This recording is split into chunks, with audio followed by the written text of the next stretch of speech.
High বন্ধুরা, ঘুম থেকে উঠলাম সবে, দাঁত ব্রাশ করব। বাইরে কোথাও যাইনি, বলে আর উঠতে পারছি না। এখন বাজে 8:30। দাঁত ব্রাশ করবো, মেয়েটা ঘুমাচ্ছে, আমি উঠে গেলাম তাড়াতাড়ি, যাচ্ছি দাঁতটা ব্রাশ করতে।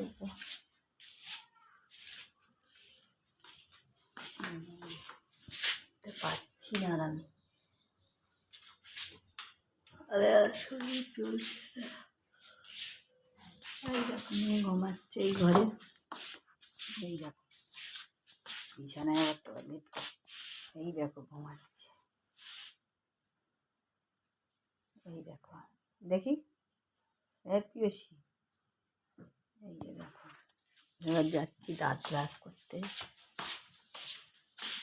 দাঁতটা ব্রাশ করতে